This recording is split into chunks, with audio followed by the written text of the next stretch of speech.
Welcome to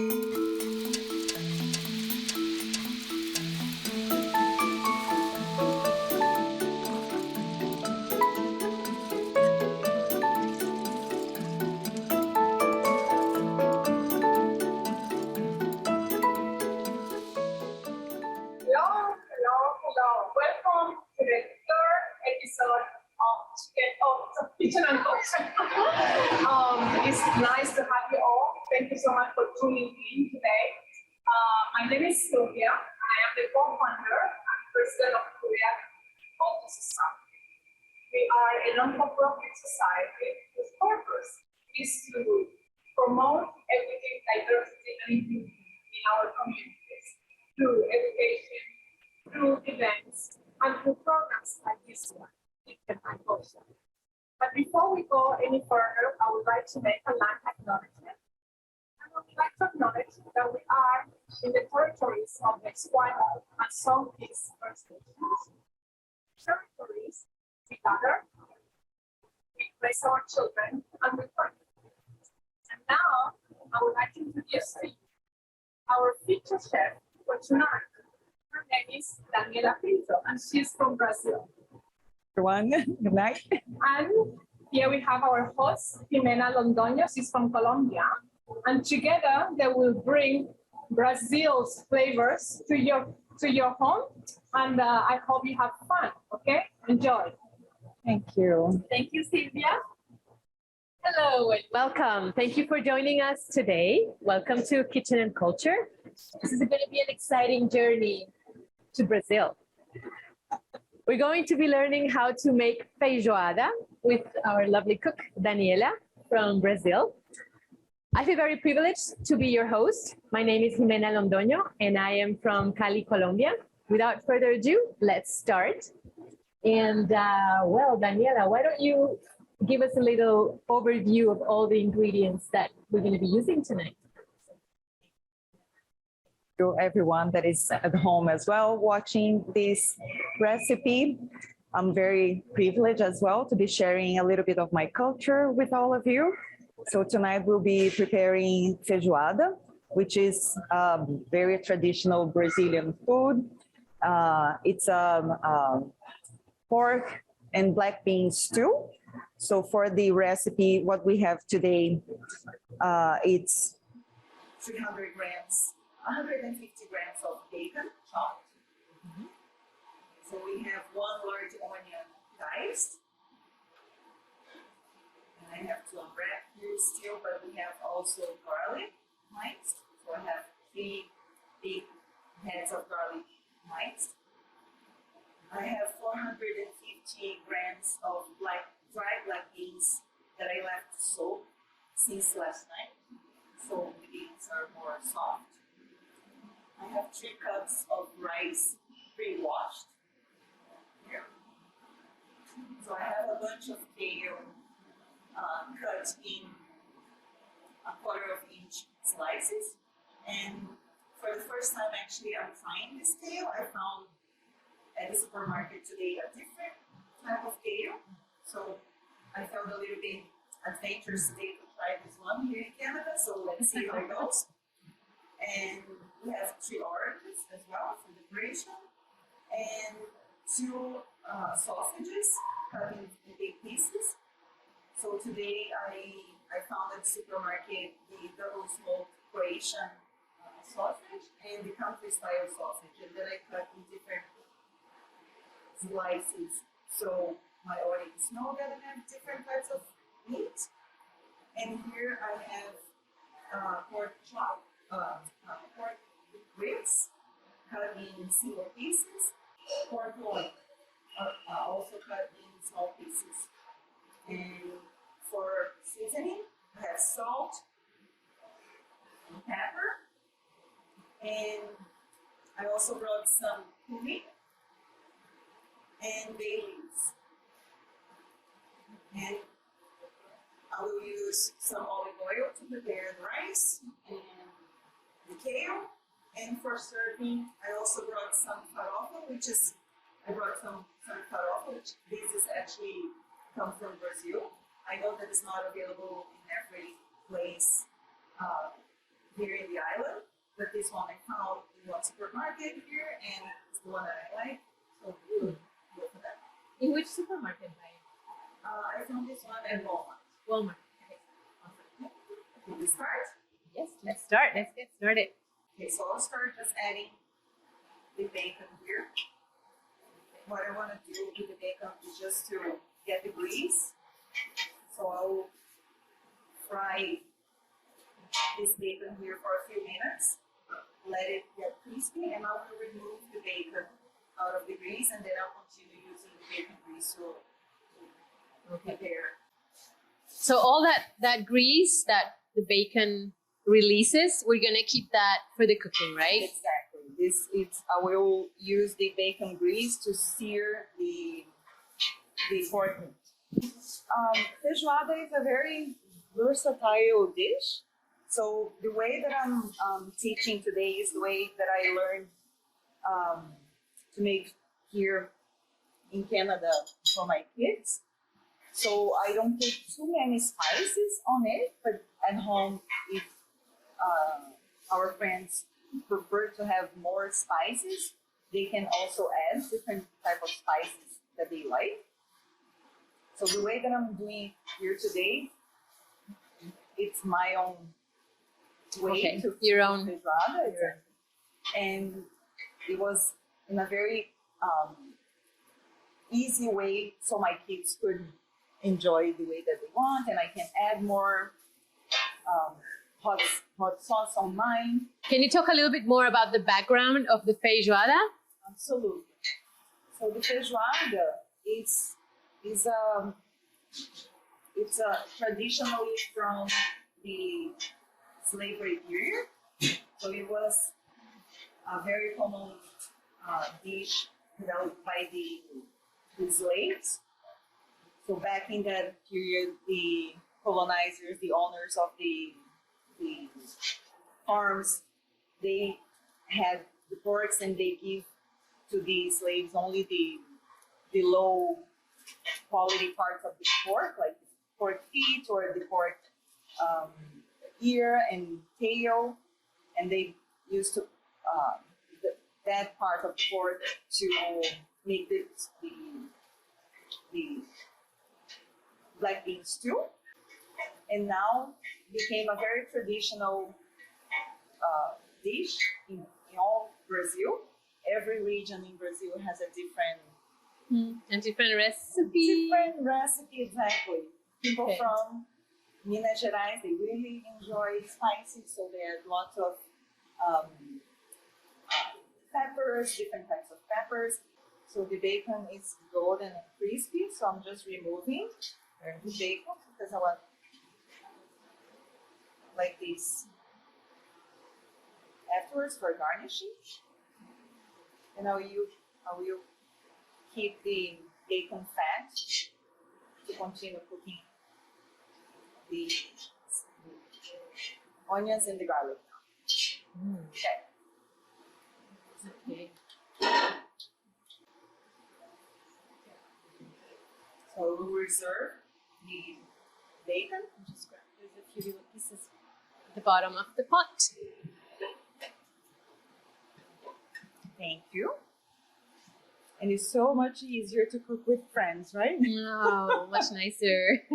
And this is actually something that is very common in the Brazilian culture. Like in parties or in dinners when we have with friends, we bring the ingredients and we cook together, and Wait.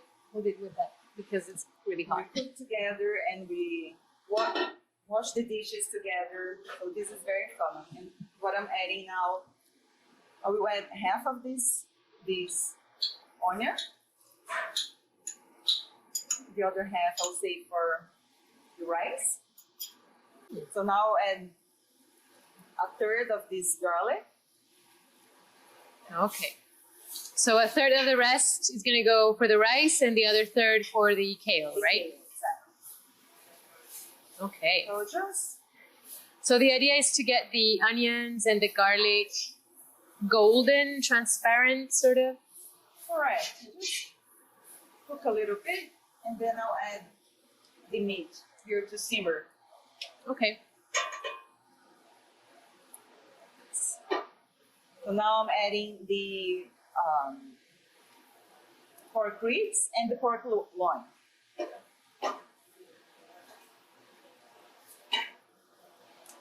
So at this point, no other spices are added to the mix at this point. No, if you want, you can put some salt in the meat as well before. Okay.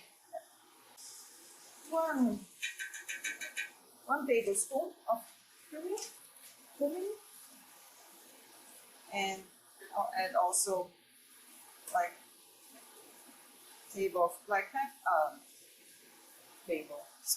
tablespoon. Smells See, I like think here home. in Canada, I think here in Canada we tend to dispose of the bacon fat, and you guys do the opposite. You guys keep it to cook with it. Yes. Well, I think in older days, I mean, I think here in Canada they used to keep the fat, the bacon fat. I've heard it from a friend, but nowadays, That's a good question. nowadays under the sink they always have a pot. I was forgetting about the sausages. Oh, okay. So once the meat is a little bit golden, then you add the sausages. Yes, just to heat it up. Okay. One last minute, and then we will add the beans. So for the beans, I change the water twice today, every 6 hours. And the last one that I added here to soak the beans, I added boiled water just to make the beans more soft, to cook faster. So I will add the beans with this water in the pot. So if you're just putting the beans right in the pot without soaking them, it's best to give them a good rinse and then put them in, right? Correct. Yes. Okay. And so how much water do you put more or less? Now I will put around 2 or 3 liters, but at home you should put water until it covers the meat and the beans inside. So it will depend on how much meat and beans you have at home. So you should put water until it covers all the ingredients in the pot. Okay. So for this two, we just let it boil again.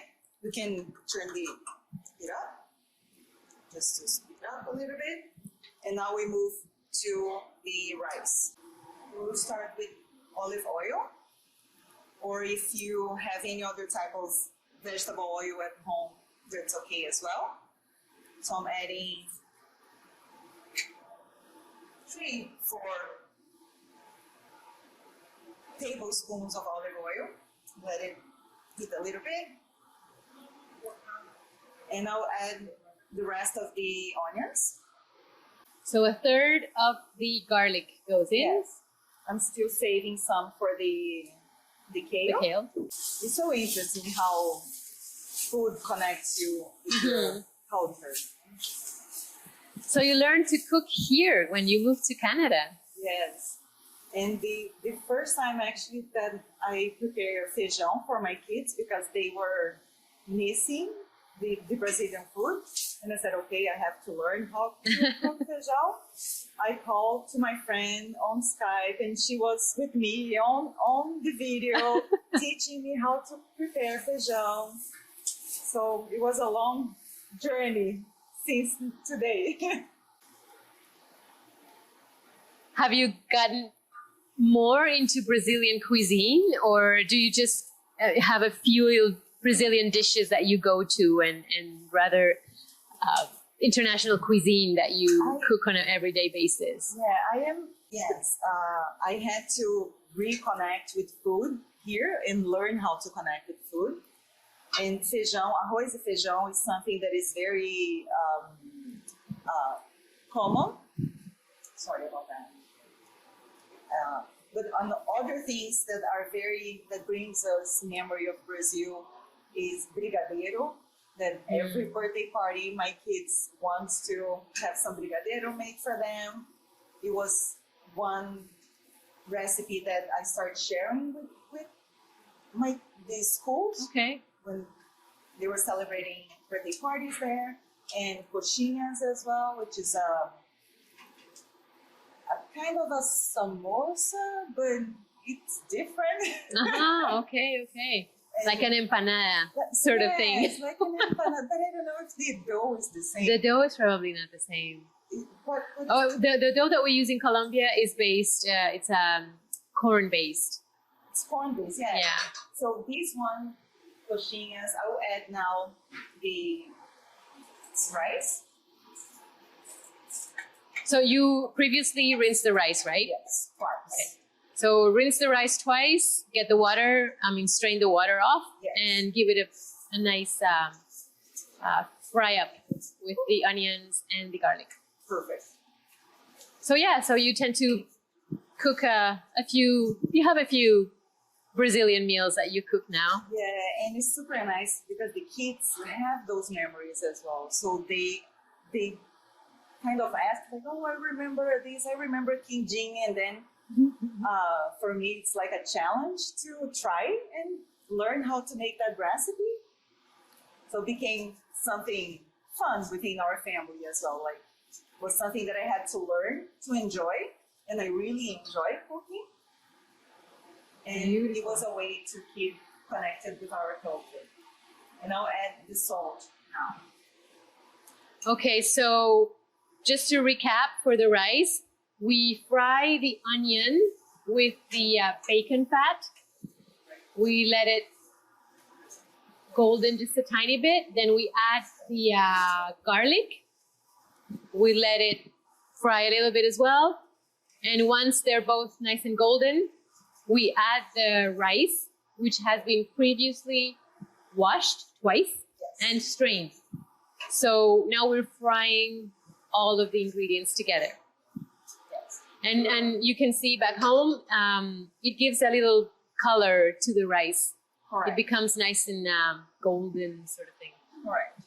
And I will add the water now.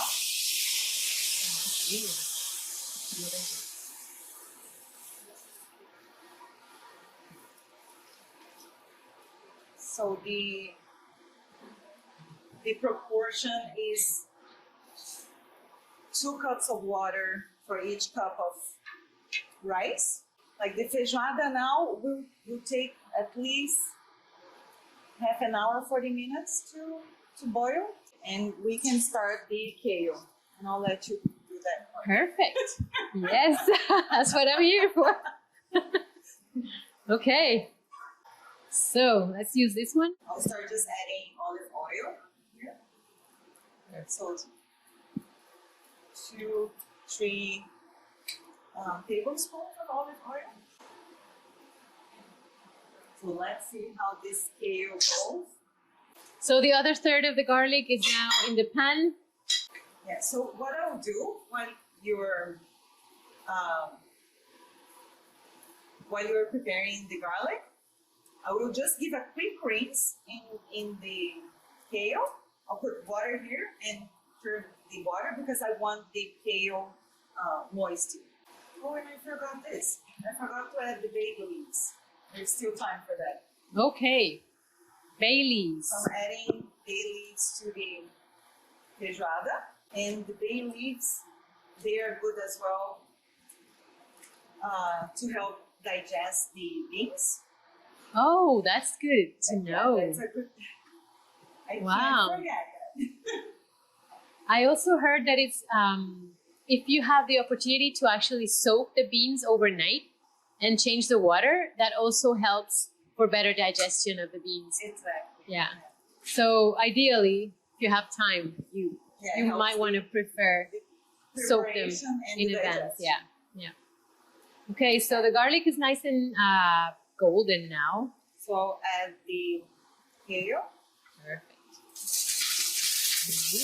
Oh, delicious.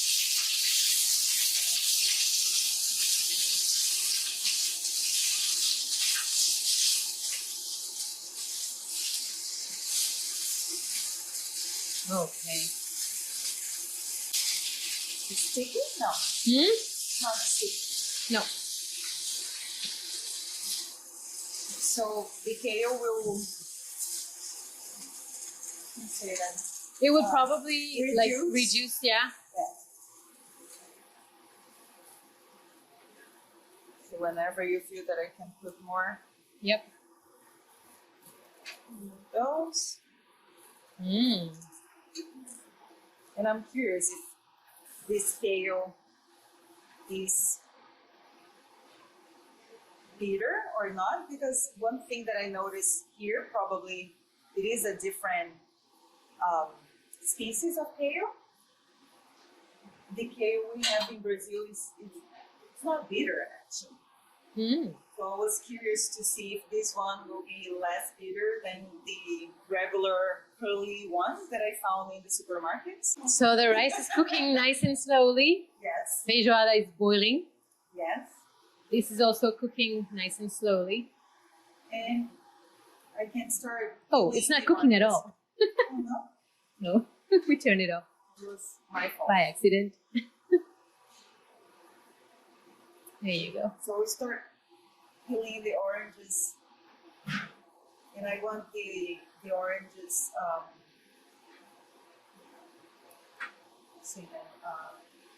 whole, because I will cut it. Do you need a hand? Do you want me to do the other one? Yes, please. And I also love the smell of oranges. Oranges are nice and peeled. Okay. How would you like me to cut them? So I would like to cut in slices of, I don't know how much is this, like a centimeter Mhm. less. Okay, sounds good. So quick question, Daniela. So the sliced oranges, do you put them on the regular dish back home in Brazil? The original sort of recipe has sliced oranges, or is something that you added here because you knew that adding oranges would, because of a combination? No, it's original. Oh, Yeah. the oh, recipe. okay. So just for the difference at home, I turn off the rice because I tried and it's already cooked. So the kale is already done, soft. Only just as a recap, was cooked with olive oil and garlic. The rice, which was cooked also with olive oil, onions, and garlic, rice and water. And now we are just waiting for the feijoada to cook a little bit more. I will check also if the beans are soft and ready. And depending on the consistency of the stew, the sauce, I have a little trick to make it thicker. Because ideally, the feijoada, when the feijoada cools down a little bit, the sauce thickens a little. But now, as we don't have time, and it's the first time that this feijoada is being heated, there is a little trick to make this sauce thicker. Perfect. Okay, so Perfect there too. It's beautiful. orange is nice and sliced. Beautiful. It's perfect. Okay.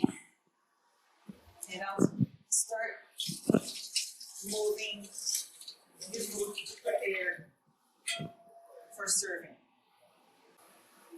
And the other thing that I will start preparing here for serving is the farofa. Like this. So the farofa, as I said, it's a manioc flour with spices,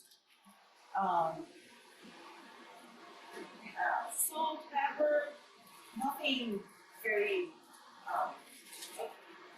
different, but it's just a manioc flour fried with bacon, grease, and butter because we deserve. Butter on top of bacon fat. Right? interesting because in Brazil, at least, we are not very overweighted, and if you pay attention to the food, it's very heavy. But it's Yeah. very natural as well, I think. Hmm. Yeah. So I just put it here, make it nice on your table. So that's very interesting. Is that we have manioc in Colombia also, but never have I seen it in that presentation, like as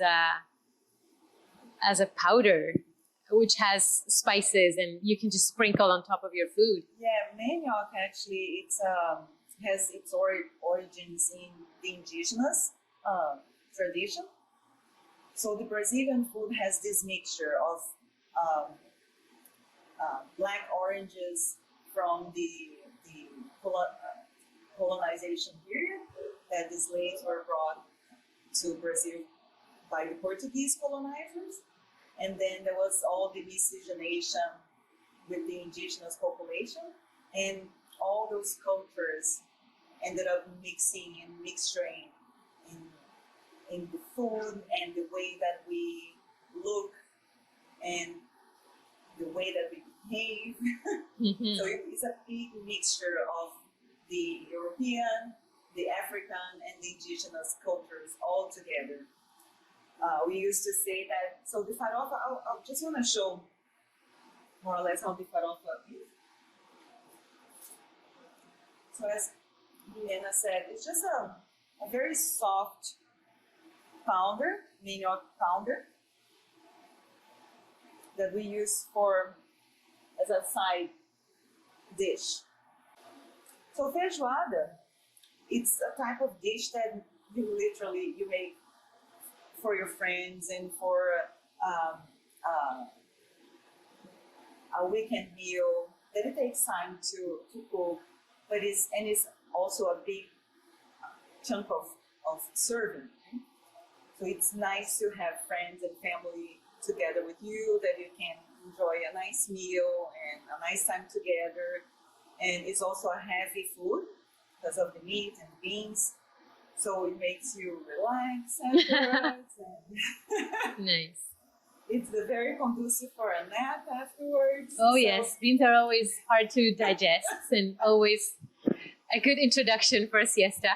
yeah, exactly. We don't have siestas in Brazil, but it could be a good addition. No problem at all. You don't have siestas in Brazil. Oh well, in Colombia we do. Yeah, and It's very common. this was also a different thing that I had to adapt here in Canada, because in Brazil we have 2-hour lunch breaks when we are working. So many people go back home and eat with their families, eat fresh food at their houses, but then you have 2 hours to go back and come back to work. And here in Canada you have half an hour lunch break, which is for me, like, I can't eat in half an hour because I always ate in at least 1 hour. It's very hard for me, lunch breaks here. So what would be the ideal drink to have with a feijoada? Or drinks? Drinks, yeah.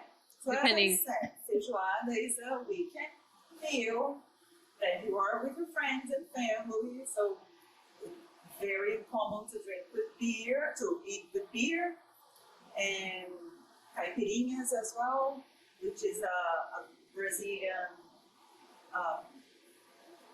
traditional drink made of cachaça. Cachaça is an alcohol-based liquor that it's made out of sugar cane, that you boil sugar cane and let it ferment and distill. It's similar to vodka or tequila, and you make the drink. You mix your cachaça with limes and sugar and lots of ice and lots of cachaça. Yes. Nice. You don't have limits of how much alcohol we can have.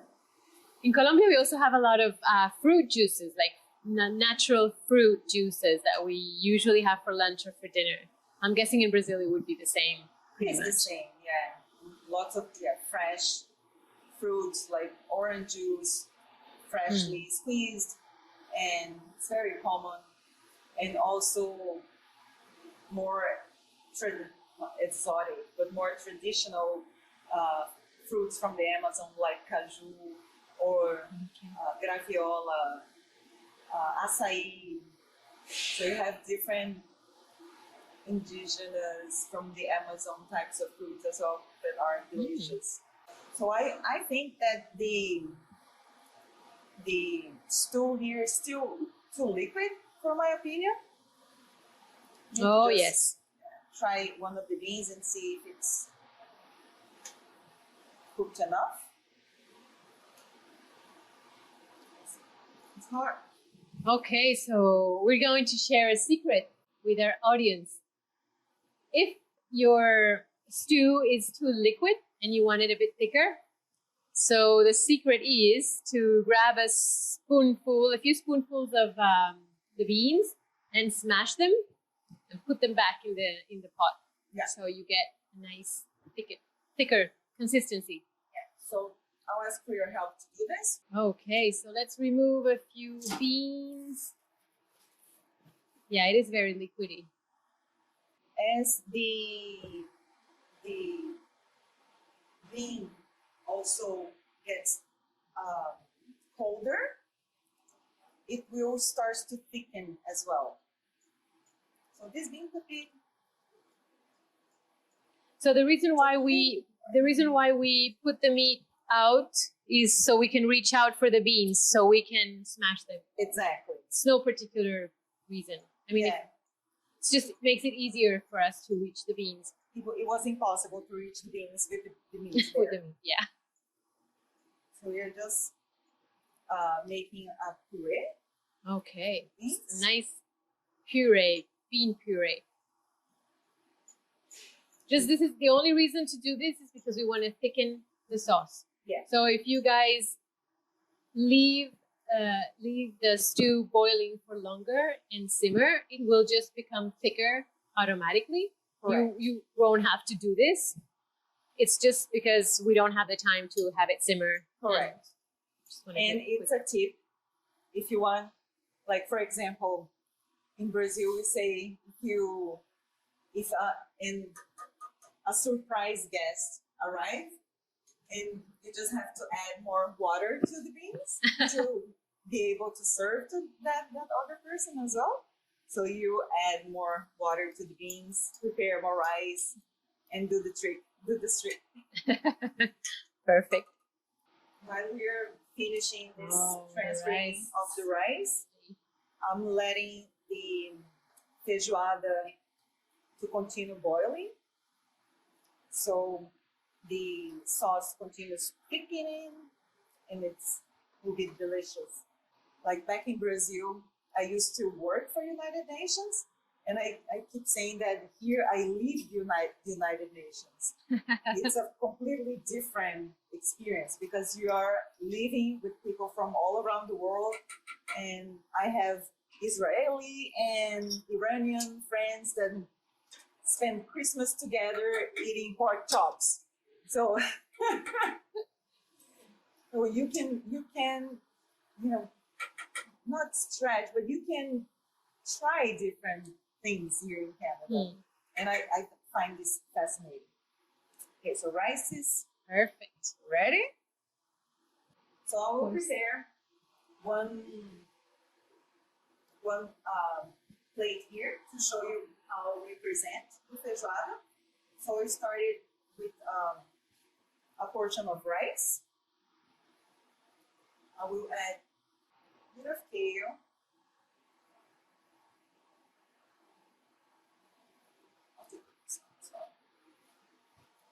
Some oranges to make a nice and colorful plate.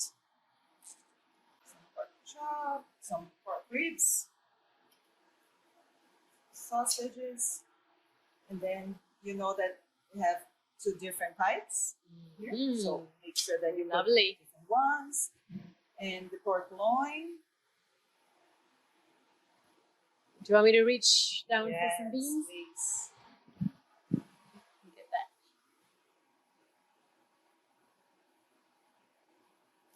And then I need to reach down. It's hard to reach for the beans with all the So meat. again, the sauce now is super hot, so it won't be thick now. But as soon as the feijoada starts to cool down, the stew will get thicker. You see at home. It's good. Thank you. And I will add. I'll add some Beautiful. farofa here on the side as well. Find a nice side. Wow. And just to finalize, some bacon because we deserve. It looks delicious. And chicharrón. And chicharrón, yes. Just the final touch, the chicharrón. So this is how Oh, it looks beautiful. you present your feijoada. Yeah. That's it. Like it? Yes.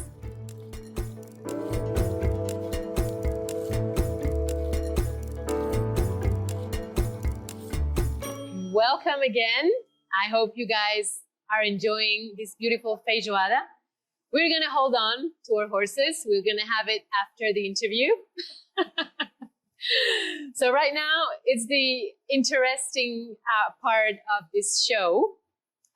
It's another very interesting part of the show. As you know, this show, it's not only a cooking experience, but it's also discovering the person and the culture that is behind the dish. So in this case, we're going to be discovering Daniela's parkour in immigration. And I say parkour because it is a lot of times parkour. Yes. You have to do a lot of gymnastics and, unexpected jumps The reality and of hurdles. immigrants, right? So yeah, Daniela, let's start by the burning question. What brought you to Canada? This is a very interesting question that I even was asking myself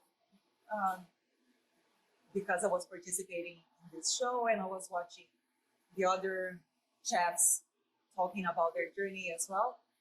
So when I was in Brazil, I had, the perfect or the dream life. Like I had my apartment, I had the job, I had my family with me, but I always had that eager or that interest in learning more about different cultures and different places. So I always wanted to live in a different place.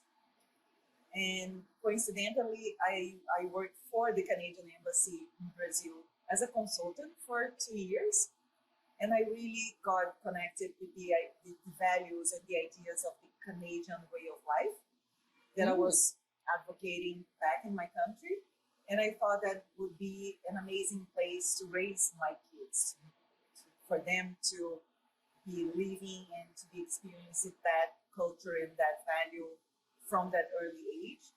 And that was what motivated me to come to Canada, literally to give the opportunity for my kids to be raised in a place with less crime, less corruption, with better education, with a multicultural society. So that was what brought me here. That the dream to offer to my family and to my kids that opportunity of upbringing. So it's interesting, Daniela, because, a lot of people, people immigrate for different reasons, right? Some people have to leave their countries because their countries are at war or, a natural catastrophe. And some people choose to leave. And you were among the people that chose to leave. And, you made that choice. So, which makes it almost a little bit easier to make the move, just because you prepared yourself mentally and you made the choice, though you still go through a lot of difficulties and challenges. What sort of challenges did you find here? Yeah. So as you When you said, moved. when I was in Brazil, I really prepared to come. I did all the research for the type of visa that was needed. My idea was to come here to study as well. I did my master's at the University of Victoria in political science. Um, so I really prepare myself for this move, especially because as a single mother of with two kids, they were 7 and 11 at that time. So I really had to prepare myself. So even though I did all the research and I felt that I was prepared to move, when you arrive to the place and then you realize that all the planning was not enough, that there are many other things that is not written in any book, or it's not clear to people how hard it is to leave behind your family, your culture, the places that you feel comfortable, and just start everything in a new place. But it's also very exciting because you have the opportunity to try different careers and try different recipes and live in a different way, or experience different ways of interact with people. Like, for example, in Brazil, we are very collective and very gregarious. We like to bring everybody together. So I had to learn how to live in a less gregarious society. But at the same time, there was so much space for that Brazilian culture that in the end, it felt like welcoming. And after many years, because all immigration is a process and it's a long process, depending on each people and your story and the way that you are prepared as well for that change. But as you're saying, some of the challenges that I had here was to raise my kids without that family support. I didn't realize when I left Brazil that I was left leaving that family support behind, and that I would not have that support right away. I had to build that network of support and that community again around me and my kids to be able to thrive. So that was one of the challenges. Would you say that maybe having connections with your Brazilian community here, with other Brazilians, that helps, keep your kind of your inner self, a part of your inner self, kind of lit up? Would you say that? Absolutely. And this is something that it took me some time to realize as well, because once you leave your family, you're leaving your country, you're leaving your family as well. And when you are in this new place, when you find someone that speaks your own language, that understand farofa and understand the cultural information that you have, that person immediately becomes your family. Like during those 80 years that I lived here in Victoria, every time that I see a Brazilian on the street, we never met each other, but once we realize, oh, you're a Brazilian, come here, let me hug, and we hug each other because it's a cultural thing that we all mix. So when we find other people from the same culture, those people become your family. It's like an instant connection, right? That you have with your community, with people from your community. And that little thing that is missing, like for the Brazilians, are hugs. We miss hugging each other. And this thing, like whenever we see another Brazilian, we know that that person is also missing a hug. So, but on the other side, I realized that many people also enjoy hugs. Like while I was at the university, it was very interesting because I was participating in a group called Global Community, that the idea is to unite different cultures. And something that started different and weird for some cultures, that is hugging. Everybody knew that I loved hugs, and people came to hug me, and they later became like, I need your hugs. I need your, I need that more in depth Connection, yeah.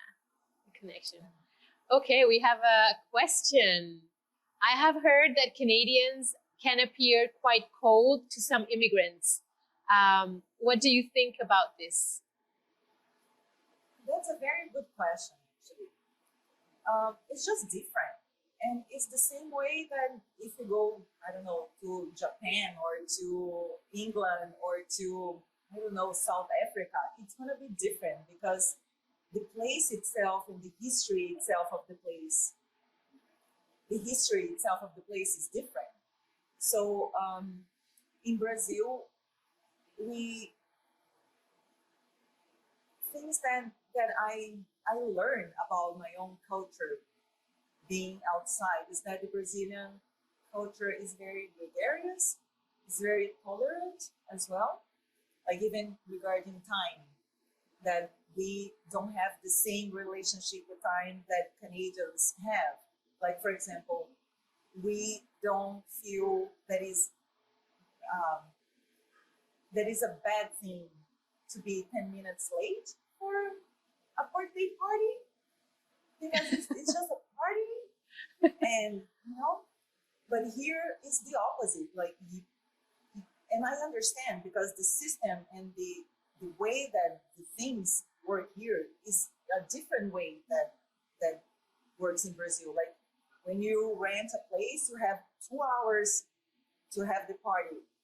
So you have a set time to start, a set time to end. In Brazil, we don't have a set time to end. So there is no way that you need to bother of the time of starting the party because you don't have a time to end. Because of that difference, I think the culture here in Canada might look at first more cold, but in reality, it's just the whole culture functions in a different way. So once you learn the way that the culture functions, and culture is just the way that you behave with each other, it's not more than that. So if you learn that in that place, because of the different environment, the different temperature, the different history of colonization happen, it builds the society in a different way. So it is more cold than a Brazilian culture? Yes, it is, but it's because all of the history behind that. And that is not right or wrong or better or worse, but the best thing is just to be able to experience both of different cultures and see, okay, I like this from this culture, but I like this from this culture. I like this from that place or that group, but I don't like that. So I'll keep that side and I'll continue my culture. And so we talked earlier on about the challenges and the difficulties. How about the success?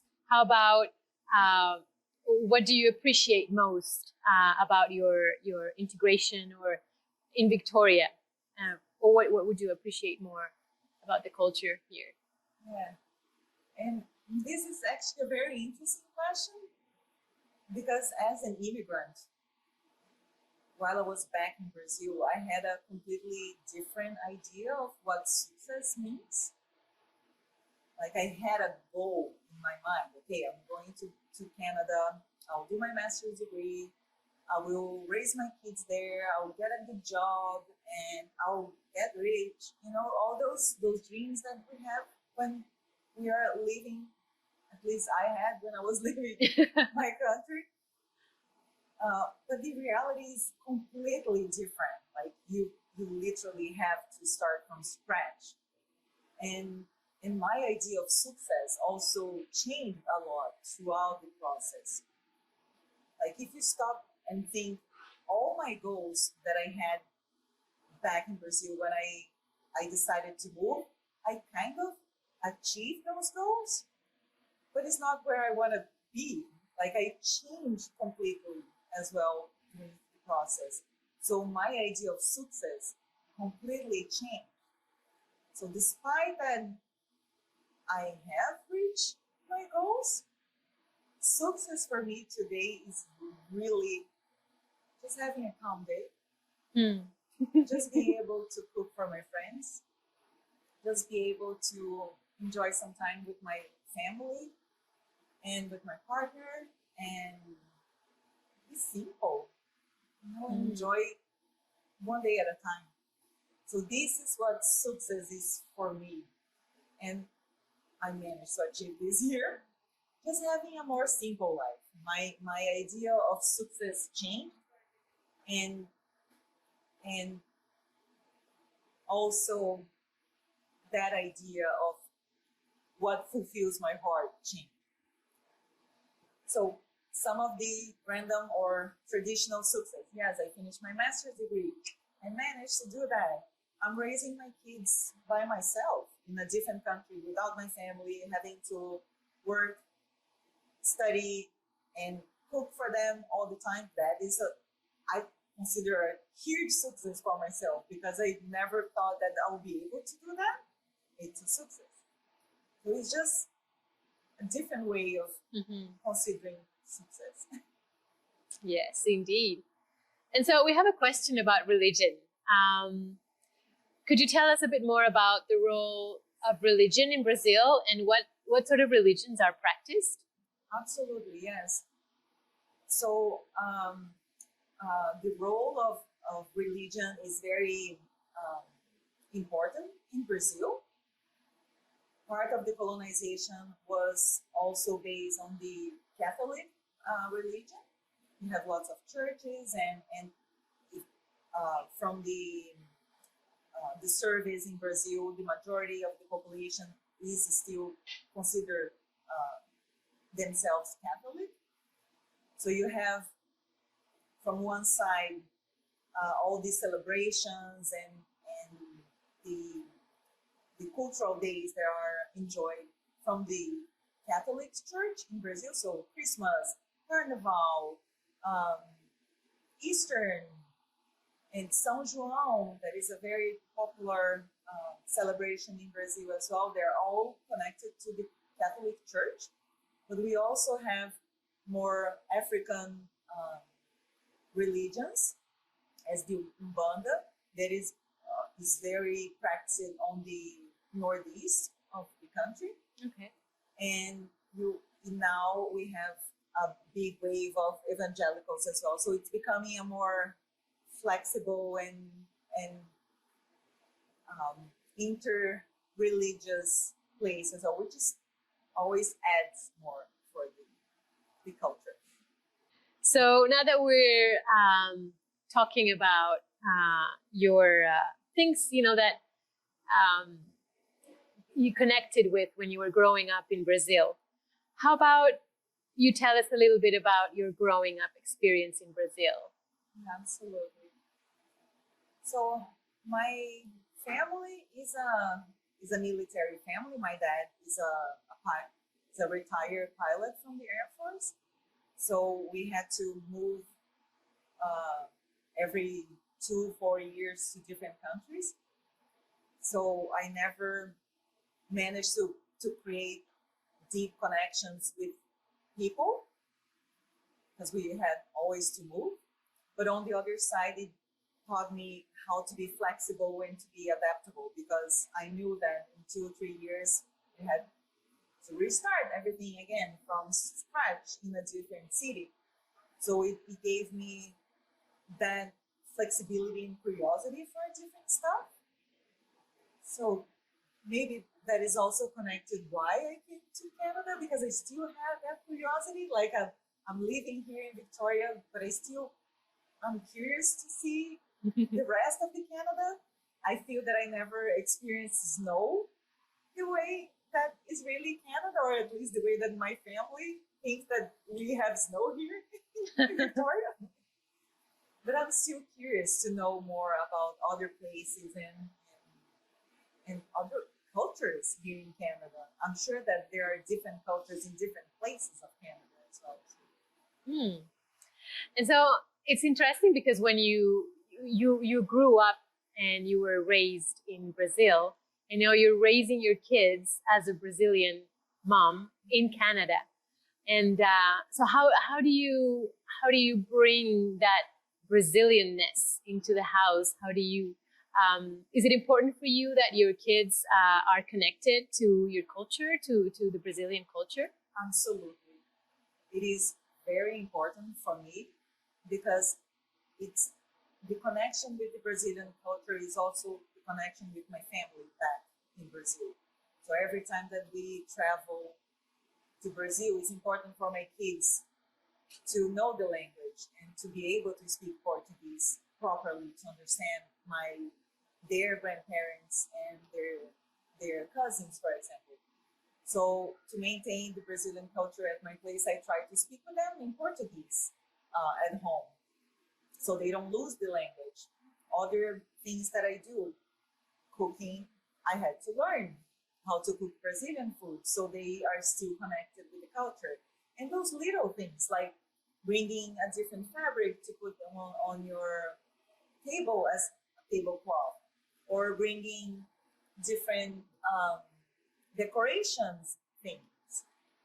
That every time that I go to Brazil, I make sure that I bring something as a memory from a trip or a memory from some specific place that we visit together, to keep those memories alive.